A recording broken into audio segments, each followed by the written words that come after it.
Ready? Start. Sir, this entire discussion has been initiated by the Finance Minister. He feels somewhat optimistic about the economic situation. I confess that this is the one point on which I must disagree. The situation today is something that causes much concern. There is rising unemployment. The prices are also rising. Finance Minister files that there is justification for viewing the situation hopefully because he thinks that the infrastructures are performing very well. I do not understand on what basis he has come to this conclusion. He says that the power generation is more satisfactory than last year.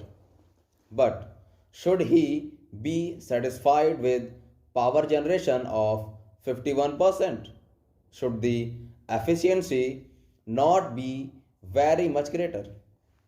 There is no reason why the power situations should not be operating more efficiently and useless. You insist upon it. You cannot obtain a requisite degree of improvement in efficiency.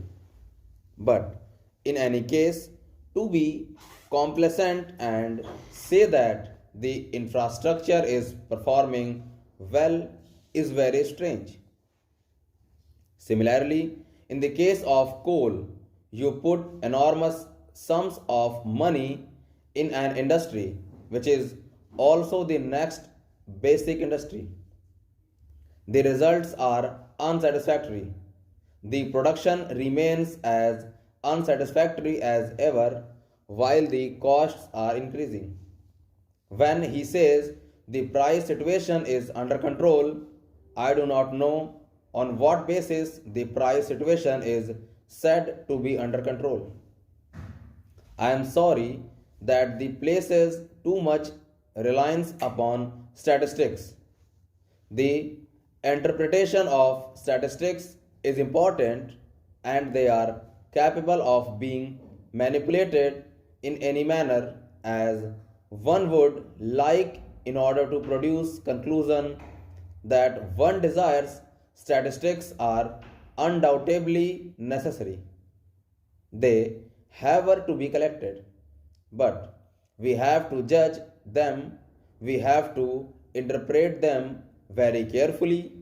I would say then when the finance minister forms the conclusion in regard to price situation, he should ask the housewives and see what they have to think about the price situation. Inflation is really increasing, rising very seriously. Every household is deeply disturbed. In such a position, to say that the price situation is under control is scarcely right. What is still more unfortunate is the fact that so many decisions are being taken which must lead to further increase in prices. The railways freight rates have been increased within a year and I do not know whether it is part of the next budget exercise that is being carried on. Full stop.